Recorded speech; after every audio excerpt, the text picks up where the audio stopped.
Saya bagi pihak semua warga Angkatan Tentera Malaysia mengambil kesempatan ini mengucapkan takziah kepada keluarga Lance Corporal Ahmad Hurairah bin Ismail yang telah terkorban di dalam medan pertempuran Ops Daulat pada semalam hari, dan juga kepada keluarga Allah Yarham Lance Corporal Ahmad Farhan bin Ruslan yang terkorban dalam kemalangan kenderaan tentera yang membantu untuk pelaksanaan Ops Daulat dalam segi logistiknya. Sesungguhnya kehilangan kedua-dua rakan seperjuangan kami adalah satu pengorbanan yang besar dan satu kehilangan yang besar pada ATM. Jadi saya sebagai Panglima Angkatan Tentera amat menghargai pengorbanan ini, dan ianya sudah tentu meningkatkan lagi iltizam dan semangat kami untuk terus berjuang untuk menentukan kedaulatan tanah air. Pada keluarga masing-masing, saya mohon agar mereka bersabar menerima atau menghadapi dugaan ini, dan saya menyuruh seluruh rakyat berdoa semoga mereka letakkan kalangan orang-orang yang soleh. Bagi Korporal Khairul Anwar bin Maisa yang tercedera dalam pertempuran semalam, keadaan beliau adalah tambah baik. Pada semalam harinya beliau telah menjalani operasi atau pembedahan selama 6 jam daripada pukul 2 hingga hampir pukul 8 malam, dan pada pagi ini beliau telah dipindahkan ke ward biasa dan telah pun dapat bercakap sedikit dan juga telah dapat minum air walaupun dengan menggunakan straw. Jadi alhamdulillah beliau sekarang berada di luar bahaya. Pada hari ini Ops Daulat diteruskan, dan kami pasukan keselamatan telah meneruskan operasi dengan menjejak musuh di kawasan Sungai Nyamuk dan memperluaskan lagi kawasan penggeledahan itu. Kami telah memulai penjejakan musuh dan penggeledahan di kawasan Sungai Nyamuk itu mulai daripada 7.15 pagi ini, dan di dalam penggeledahan itu kami telah menjumpai 2 mayat musuh yang juga telah pun dibawa keluar hari ini, dan kami juga menemui sepucuk senjata karan dan juga sepucuk pistol, dan kami berkeyakinan besar bahawa senjata karan inilah yang telah digunakan untuk menggugurkan salah seorang anggota pasukan keselamatan pada pertempuran semalam. Justru itu maka kawasan yang telah pun digeledah, kawasan Sungai Nyamuk ini semakin luas dan semakin hampir dengan kampung Tanjung Batu. Jadi kampung Tanduo itu yang di mana pihak musuh mula bertapak sebagaimana yang telah dimaklumkan, sememangnya telah dibersihkan. Tetapi pasukanlah keselamatan telah membuat keputusan untuk menggeledah kawasan di antara Kampung Taduo dengan Kampung Tanjung Batu, dan kawasan ini adalah kawasan Sungai Nyamuk.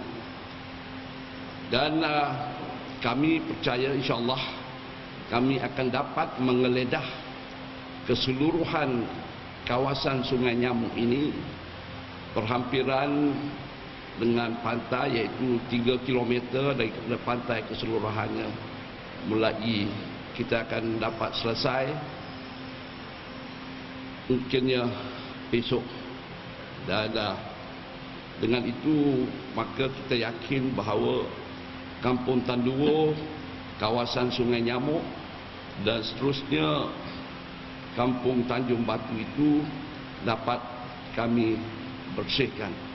Selain daripada membersihkan kawasan ini, kami juga akan mendominasikan kawasan ini dengan truk-truk dan sistem-sistem yang tertentu untuk menentukan agar pasukan musuh tidak akan dapat masuk ataupun menyusupi kawasan ini lagi. Terima kasih. Saya telah mengarahkan Komisioner Polis Sabah dan juga ketua daerah untuk menambahkan kehadiran polis di kawasan-kawasan yang berhampiran dengan kawasan operasi. Saya telah mengarahkan supaya melihat balik kepada pos-pos polis yang ada di pesisiran pantai dan juga pos-pos polis tertentu di antara Lahad Datu hinggalah ke kawasan operasi ini. Jadi kerana keutamaan kita ialah saya nak tentukan supaya orang ramai, khususnya penduduk-penduduk di Sahabat ini yang saya lihat bertenang, dan kami akan terus mengambil langkah-langkah yang tertentu untuk menambah kekuatan polis. Jadi dengan arahan saya itu, saya mengharapkan Komisi Polis Sabah dan ketua daerah mencari poin-poin yang strategik, poin-poin yang strategik yang boleh terletak pos-pos ini nanti di tempat-tempat yang berhampiran dengan ramai. Saya sebutkan strategik juga kerana kita melihat dalam operasi ini jalan-jalan laluan yang telah digunakan oleh pengganas. Jadi kita langkah-langkah ini adalah langkah-langkah yang saya anggap langkah yang positif untuk memperlihatkan lagi kehadiran polis supaya kita boleh memberi penguatan yang terbaik pada rakyat. Dan yang keduanya, kita juga untuk kita laksanakan tindakan untuk menutup jalan-jalan yang kita rasa boleh digunakan oleh pengganas-pengganas ini. Inilah langkah-langkah yang saya rasa susulan atau kita melihat kembali operasi kita ini, dan rasa saya ini perlu untuk diambil untuk kita, kerana untuk keutamaan kita tidak mahu rakyat atau terjejas, dan mereka-mereka yang duduk di pusat-pusat yang dah keluar kampung ini balik ke kampung mereka dalam masa yang dekat ini. Izinkan saya tambah juga, jadi jumlah musuh yang dapat ditumbangkan di pertempuran di kawasan Sungai Nyamuk semalam ialah seramai 4 orang. Semalam 2 orang, dan pada hari ini kita jumpa lagi mayat mereka 2 orang. Walaupun anggota kami berfikiran 3 yang dilihat tumbang dan kita menjumpai 2 semalam. Sebenarnya apabila kita menggeledah pagi ini, membuat penjejakan, terdapat 2 lagi musuh yang telah tewas. Dan juga untuk tujuan ini saya juga telah membawa beberapa aset baru untuk menentukan benda ini dapat auction ini dapat saya telah InsyaAllah mulai besok saya bawa helikopter lagi daripada pasukan udara tentera darat, dan juga saya telah membawa sekarang ini dalam perjalanan dengan kapal TUDM, dan insyaAllah akan sampai dalam beberapa hari lagi sebanyak sekurang-kurangnya 12 kereta perisai berantai track armored personnel carrier untuk bertugas di sini buat beberapa sekian lamanya sebagai untuk meyakinkan rakyat, khususnya rakyat negeri Sabah, bahawa kita mempunyai kekuatan dan keupayaan untuk menewaskan pihak musuh.